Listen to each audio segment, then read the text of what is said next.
Doubt. More than 10 years have passed now, but one spring, I was invited to give a lecture on practical ethics. For about a week during that time, I stayed in Ogaki town in Gifu Prefecture.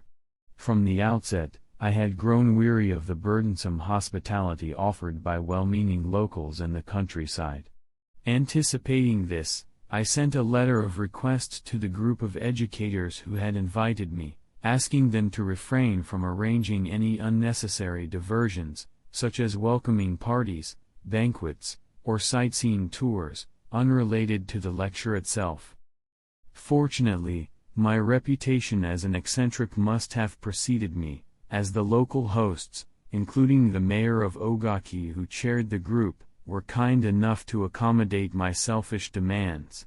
Not only was everything arranged according to my wishes, but they also provided me with a serene residence instead of an ordinary inn. This place, a quiet villa owned by a wealthy local named Mr. N, offered me the perfect environment for solitude. What I want to talk about now is the tragic incident I happened to overhear during my stay at this villa. The villa was located in the quietest corner of the pleasure district near Koroku Castle, far removed from the vulgar hustle and bustle of the town. The 8-mat tatami room, built in the Shoin-zukuri style, where I spent my days, had poor sunlight, which was its only flaw. However, the shoji screens and sliding doors bore a touch of refined age, giving the room an air of tranquility. The couple who managed the villa for Mr. N only appeared when absolutely necessary, leaving me mostly alone in the dimly lit room. The silence was so profound that I could clearly hear the magnolia tree in the garden occasionally dropping its white blossoms onto the stone water basin below. Every morning, I would give my lecture, then spend the afternoons and evenings in this room in a state of utter peace. Yet, at the same time, there were moments when I felt the chilly loneliness of early spring. With nothing but a bag containing reference books and a change of clothes, I often found myself acutely aware of my own solitude. In the afternoons, occasional visitors helped me pass the time, so I did not feel particularly lonely. However, as soon as the antique lamp, with its bamboo tube stand, was lit, the world of human presence seemed to shrink to the faint light illuminating the area immediately around me. Even that small circle of light failed to provide any sense of reassurance. Behind me, in the alcove, there stood a large bronze vase, empty of flowers, exuding an imposing presence. Above it hung a scroll depicting a mysterious figure of willow branch cannon, its ink-stained image faded within a soot-darkened silk mounting. From time to time, I would lift my eyes from my reading to glance at this ancient Buddhist painting. Whenever I did, I felt as though I could smell the faint, lingering fragrance of incense, though none had been burned. The room was suffused with a monastic stillness, as though it were a small temple. As a result, I often retired to bed early. Yet, even after lying down, I found it difficult to fall asleep. Outside the rain shutters, the calls of nocturnal birds startled me, their sounds coming from no fixed direction, near or far. Those voices conjured in my mind the image of the castle tower that loomed over this residence. During the day, the tower's white, three-tiered walls could be seen rising amidst the lush green pines, with its sloping roof silhouetted against the sky and countless crows scattering from its peak. Eventually, I would drift into a shallow slumber, but even then, I remained conscious of the lingering chill of early spring. It felt as though that coldness, like water, seeped through me and settled deep within my core. One night, this was near the end of my scheduled lectures, I was sitting cross-legged in front of the lamp, as usual, absorbed in idle reading. Suddenly, the sliding door separating the adjacent room opened with an eerily quiet sound. Noticing this, I instinctively expected it to be the villa caretaker, and, Recalling a letter I had written earlier, I thought to ask him to post it for me. I glanced in that direction casually. To my surprise, sitting calmly in the dimly lit area near the sliding door was a man I had never seen before, appearing to be around 40 years old. In that moment, I felt a sensation closer to superstitious fear than mere shock. The man, illuminated faintly by the lamp's glow, seemed strangely spectral in appearance. When our eyes met, he raised his elbows high in an old-fashioned gesture and bowed his head deeply. Speaking in a voice younger than I expected, he began almost mechanically. "Forgive me for disturbing you at this late hour, particularly when you must be so busy. I must apologize profusely for my intrusion, but I have a matter of great importance to request of you, and thus I have come without regard for propriety." As I gradually recovered from the initial shock, I took the opportunity to calmly observe the man while he explained himself. He had a broad forehead, hollow cheeks, and sharp, intelligent eyes that belied his years. He carried himself with a refined air, wearing a hourie and hakama, not formal attire with a crest, but presentable nonetheless. Resting near his knees was a neatly folded fan. What struck me most, however, and pricked my nerves even in that moment of urgency, was the fact that one of the fingers on his left hand was missing. Once I noticed this detail, I found myself unable to avert my gaze from his hand. "What do you need?" I asked curtly, closing the book I had been reading. My tone was intentionally brusque, as his sudden appearance was not only unexpected but also irritating. At the same time, I found it suspicious that the villa caretaker had not announced his visit. The man, undeterred by my cold demeanor, bowed once more, pressing his forehead to the tatami. Then, in the same measured tone, almost as if he were reciting a script, he continued. "Forgive me for the delay in introducing myself. My name is Nakamura Gendo. I have been attending your lectures daily, though naturally, among the many in the audience, you would not have noticed me. I would like to take this opportunity to humbly ask for your continued guidance in the future." At this point, I finally began to grasp the man's intent, though my irritation at having my late-night reading disrupted remained unchanged. "So," I asked, "do you have a question about my lecture?" I had secretly prepared a polite dismissal: "If it's a question, I'll address it at tomorrow's lecture." But the man, still staring at his knees without moving a muscle in his face, replied, "No, it is not a question about your lecture. However, I wish to ask your opinion, your ethical judgment, regarding a matter that concerns my life. About 20 years ago, I encountered an unexpected event that left me completely at a loss about myself. Since then, I have struggled to understand my situation. Tonight, I dared to come here hoping that, as a distinguished scholar of ethics, you might help me find clarity. Might I trouble you to listen to my story, even briefly?" I hesitated to answer. It was true that, as an ethicist, this fell within my area of expertise. However, I was far from confident that I could apply my knowledge so flexibly as to offer an immediate and practical solution to a real-life problem. The man must have noticed my hesitation, for he raised his gaze from his lap, looking at me with a half-pleading expression. His tone softened slightly, becoming more natural, though still deferential, as he continued.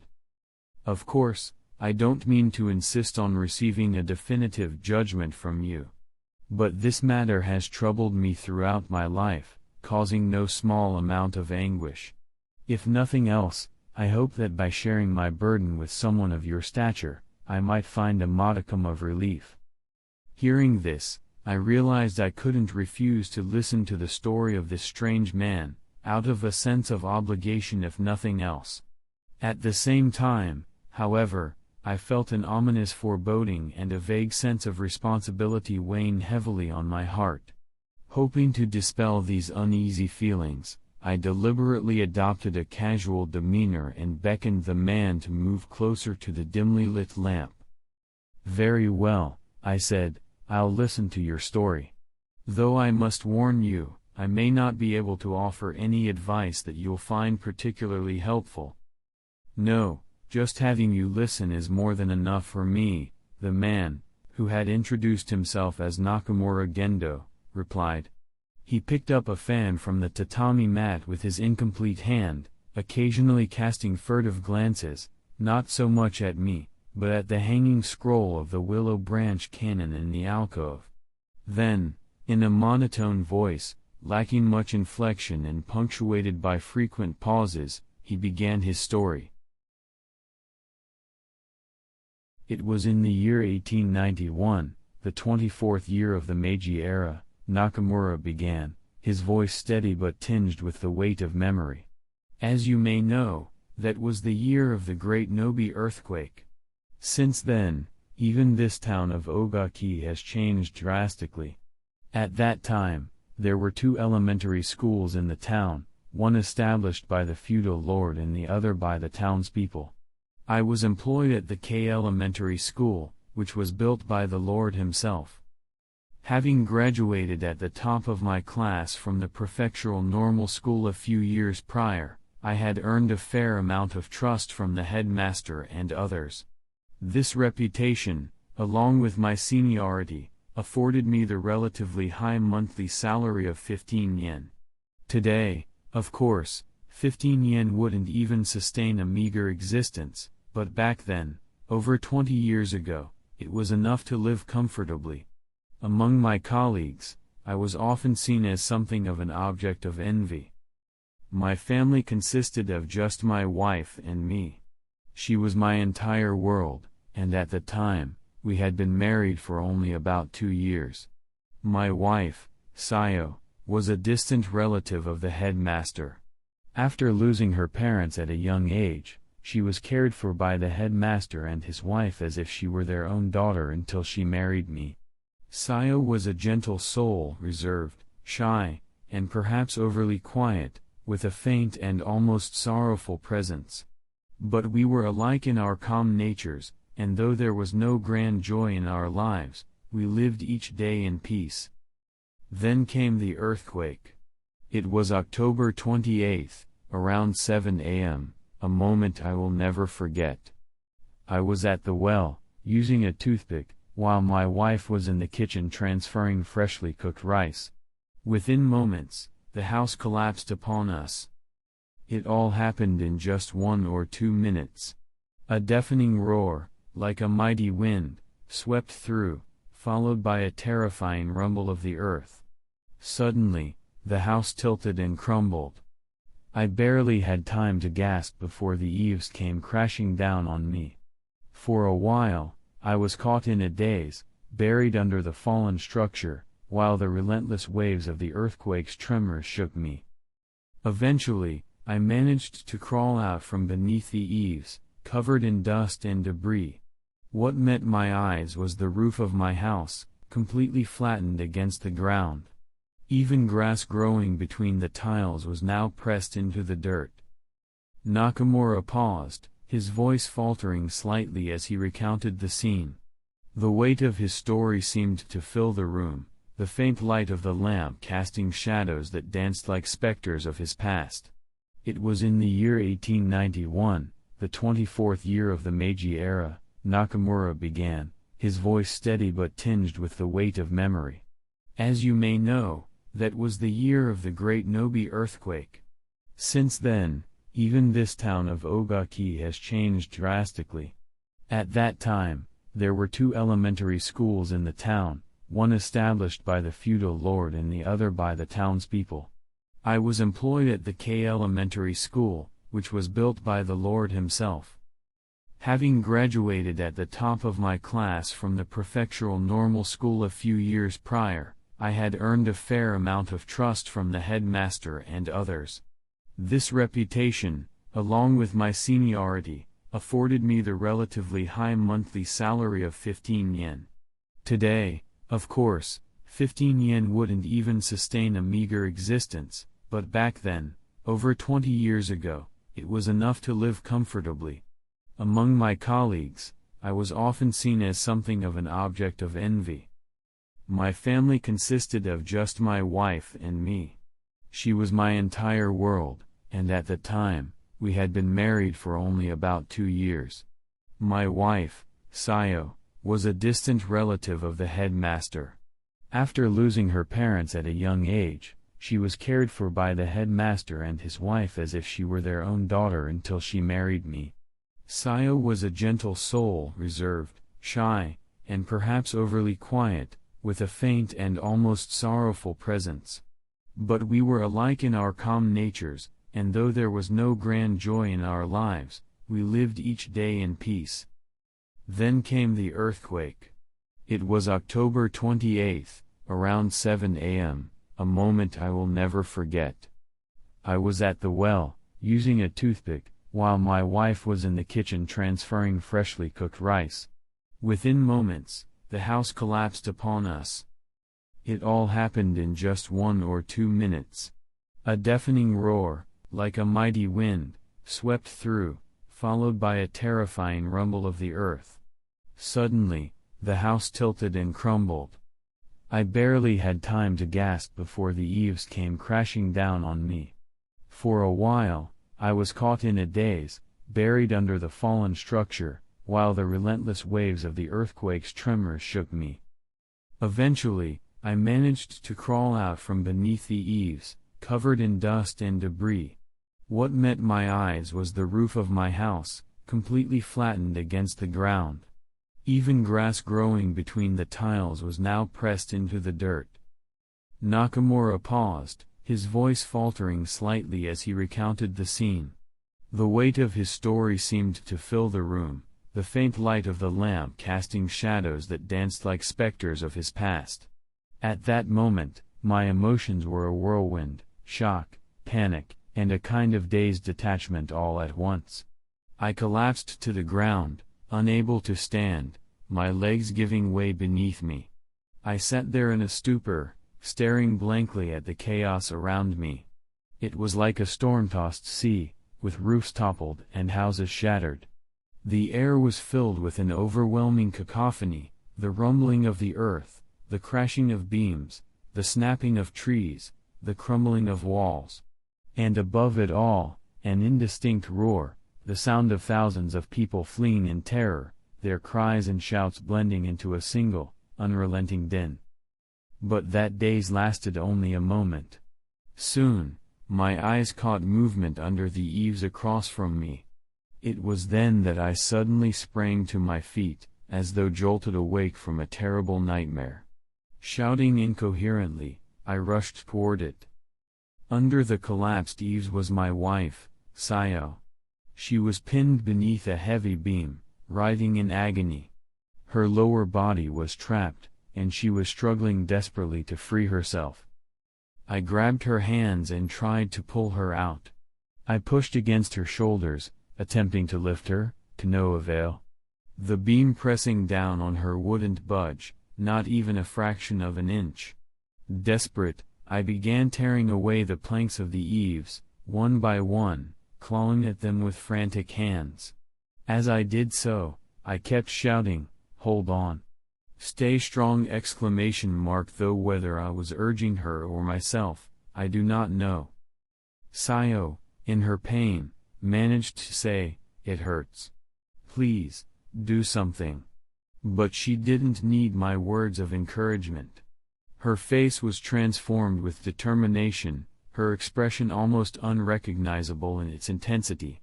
She was trying with all her might to lift the beam herself, her hands trembling as they groped for purchase. I will never forget what I saw then. Her hands, already covered in blood, shook as she strained, her fingernails torn and embedded with splinters, so much so that they were no longer visible beneath the gore. That image remains seared into my memory, a vivid and painful reminder of her struggle and our helplessness in that moment. Nakamura's voice grew quieter, tinged with a sorrow that made the lamplight seem dimmer. The room was heavy with the weight of his recollection, his words painting the scene with a vividness that brought the tragedy to life.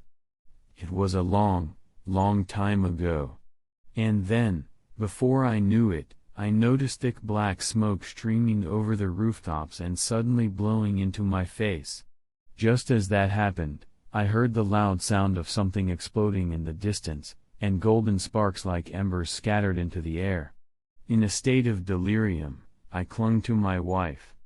Then, once again, desperately, I tried to drag her body out from under the beam. But her lower body remained motionless, unable to move even an inch. As the smoke continued to billow towards me, I kneeled beneath the eaves and, biting out the words, said something to my wife. What did I say? Perhaps you would like to ask me, but I truly don't remember. What I do recall is that, at that moment, my wife, with blood-stained hands, grabbed my arm and said just one word, "You." I looked at her face. It was an unsettling face, one that had lost all expression, with her eyes wide open, staring blankly. Then, as if to add to the smoke, a burst of fire flared up, and it was so blinding that it almost struck me down. I thought it was all over. I thought my wife was going to burn alive, die in the flames. Alive? I still held her blood-soaked hand, and again I screamed something. Then, my wife repeated just one word, "You." In that moment, I felt countless meanings and emotions behind that single word. Alive? Alive? I cried out 3 times. It almost seemed like I said, "Die." Or perhaps I said, "I will die too." But before I could make sense of what I was saying, I grabbed some fallen tiles and slammed them down on my wife's head. What happened afterward is beyond what I can describe to you, and I leave it to your imagination. I was the only one who survived. I fled from the fire and smoke, which had nearly burned down the entire town, crawling between the rooftops of collapsed houses that blocked the streets, and finally, after much effort, I managed to survive. Whether that was fortunate or unfortunate, I couldn't say. All I know is that, that night, while I looked out at the firelight still burning against the dark sky, and with 1 or 2 colleagues, I sat in a makeshift shelter outside the collapsed school, holding a rice ball from the relief effort, when tears began to flow uncontrollably. I still can't forget it to this day. Nakamura Gendo paused for a while, dropping his cowardly eyes to the tatami mat. Having suddenly heard such a story, I too felt as though the chilly spring air in the wide room pressed against my collar, and I couldn't even muster the energy to say, "I see." Inside the room, there was only the sound of the lamp absorbing oil. Then, the soft ticking of my pocket watch placed on the desk was heard. After that, within this stillness, a faint sound of a sigh, as if the Yangmu cannon in the alcove had moved, was faintly audible.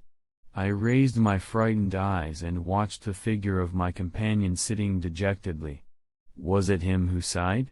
Or was it myself?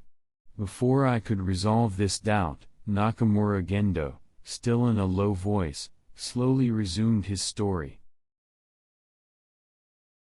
Needless to say, I mourned my wife's death. Not only that, but at times, when I received kind words of sympathy from the principal and colleagues, I didn't hesitate to shed tears in front of others.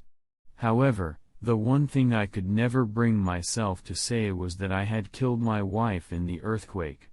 I killed her, thinking it would be better than having her burn alive in the fire. Even if I had said this, it wouldn't have meant I would be sent to prison. In fact, society likely would have sympathized with me even more because of it.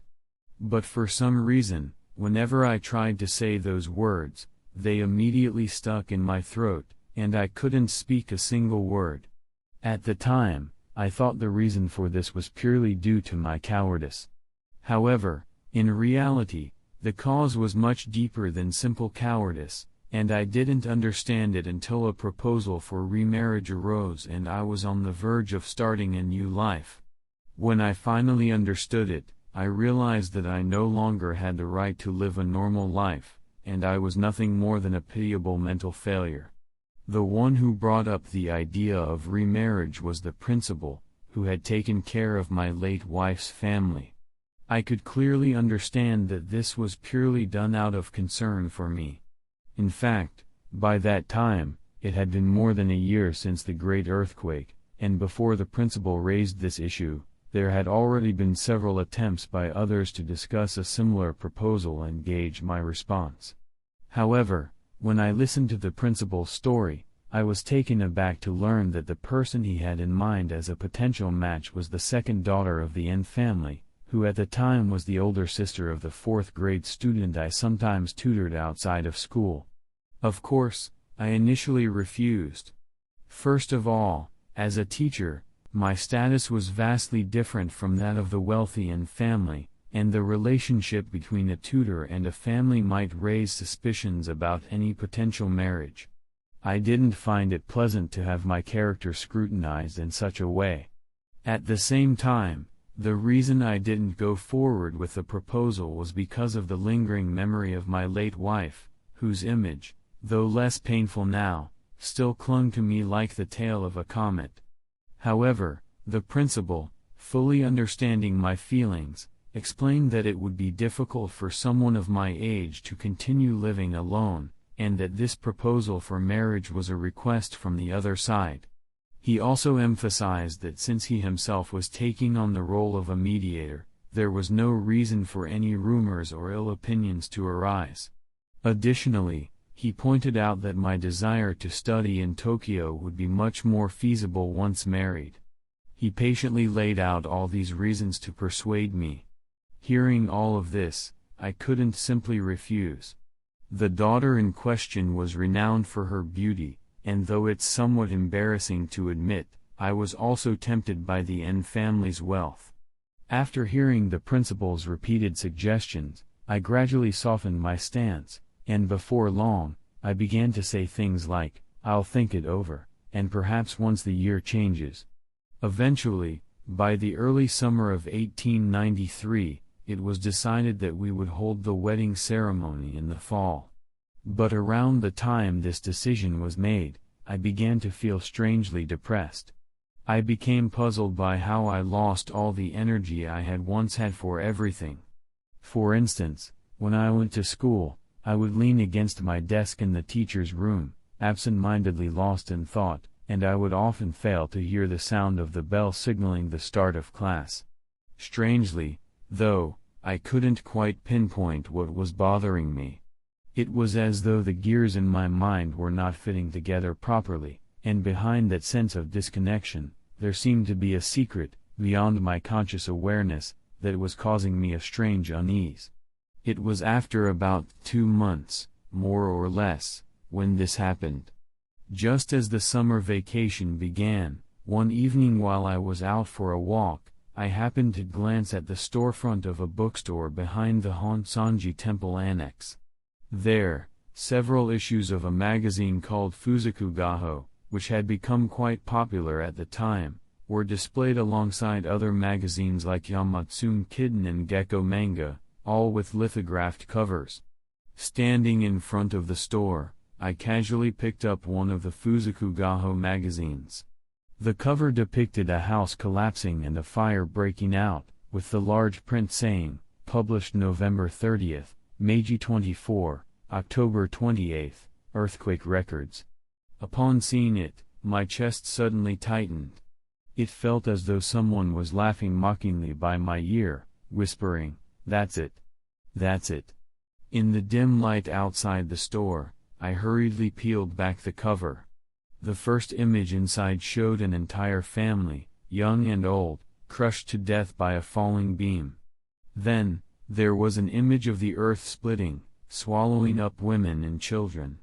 From there, I don't need to list each one, but that Fuzoku Gaho brought the scenes of the great earthquake from 2 years prior vividly before my eyes again.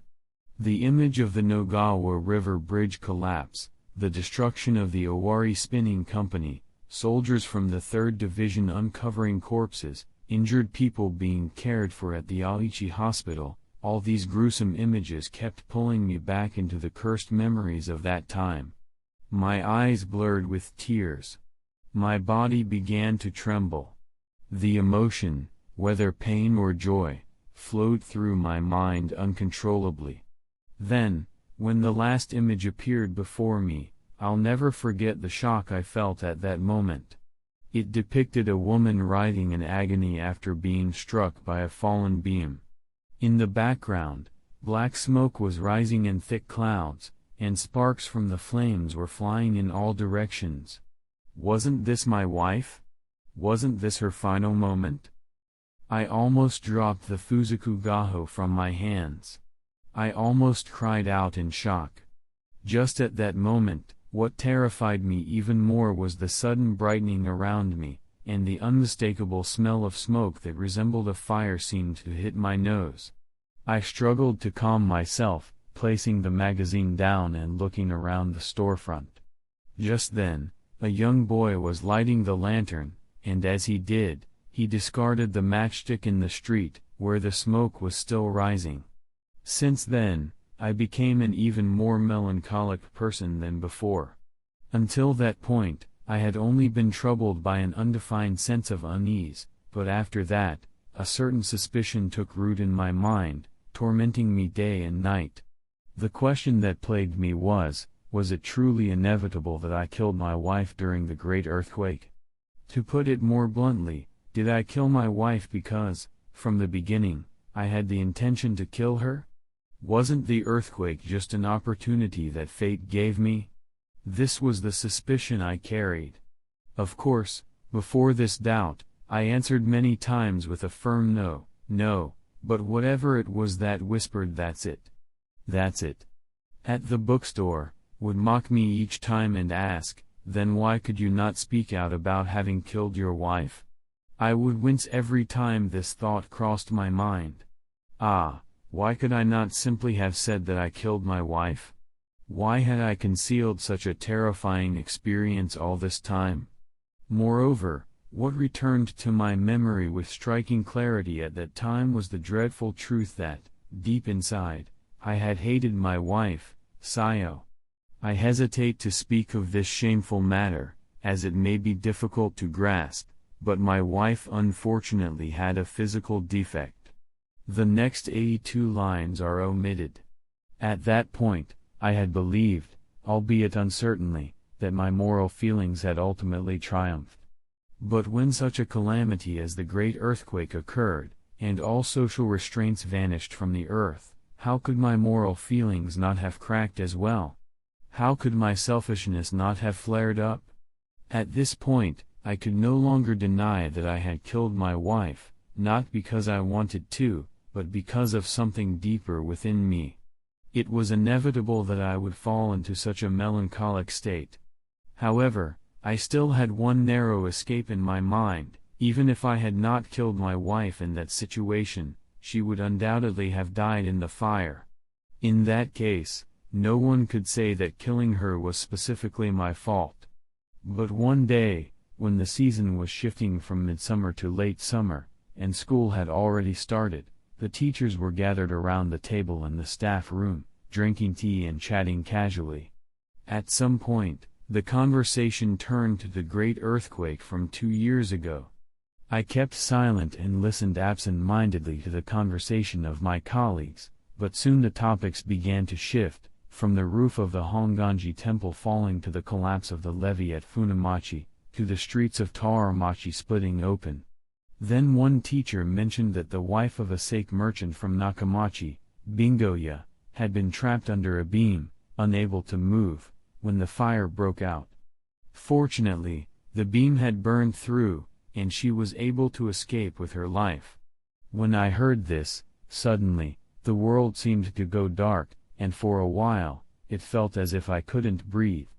I must have appeared almost faint to my colleagues, because when I regained my senses, they were all surrounding me in alarm, trying to offer me water and medicine, creating a great commotion. However, I didn't have the presence of mind to thank them, for my head was filled with that terrifying suspicion.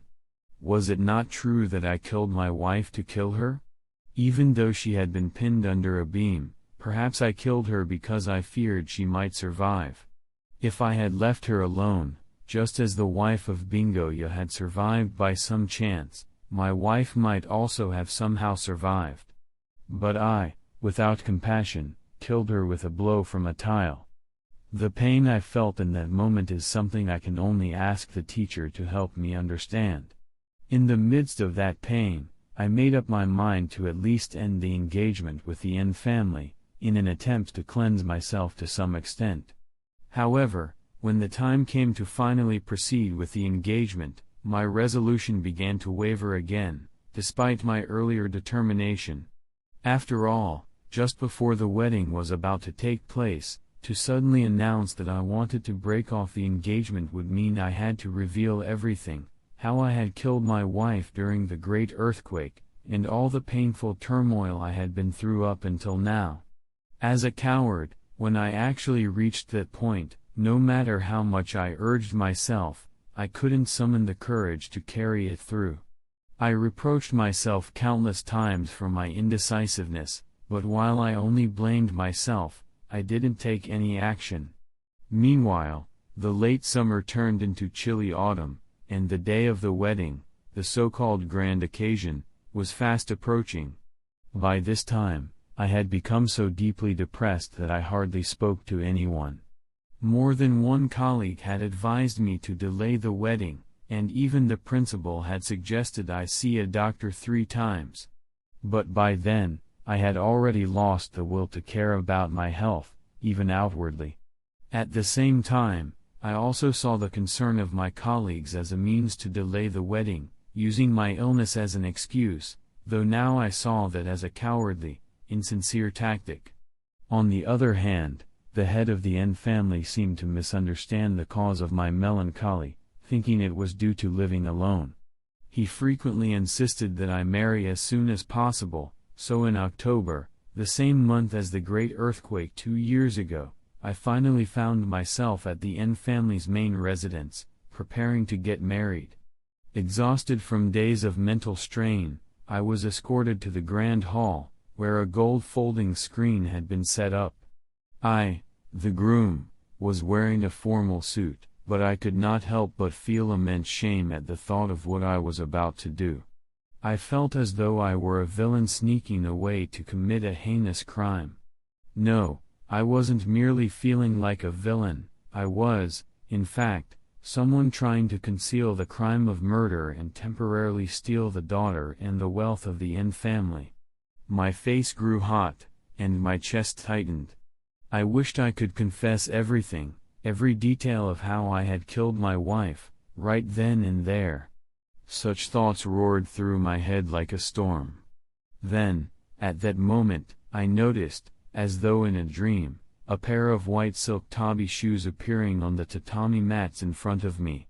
Soon after, I saw a faint pattern of pines and cranes in the distance. Following that, the ornate kimono, a silver chain of a box-shaped purse, and a white collar appeared one after the other. The heavy gleam of a tortoiseshell comb and hairpin caught my eye as well. When I saw this, I was overwhelmed by an almost suffocating terror, as if I were facing absolute destruction. In a panic, I placed both my hands on the tatami and cried out in a desperate voice, "I am a murderer. I am a very wicked criminal." After Nakamura Gendo finished speaking, he stared at my face for a while, and then, with a forced smile on his lips, he said, "There's no need for me to mention what happened after that. But there's just one thing I would like to make sure you hear. On that day, I was labeled a madman and forced to live out a pitiful existence. Whether I was truly mad or not, I leave that judgment entirely to you, sir. However, even if I was mad, the one who made me mad was, after all, the monster lurking deep in the hearts of us humans. As long as that monster exists, even those who mock me today as a madman may, tomorrow, become madmen just like me, That is how I see it, but what do you think? The lamp, as always, flickered between me and this eerie guest, casting a cold flame in the spring evening. I sat silently, unable even to summon the strength to question the absence of one of his fingers. I could only sit there in silence, staring at the back of the Yangliu cannon.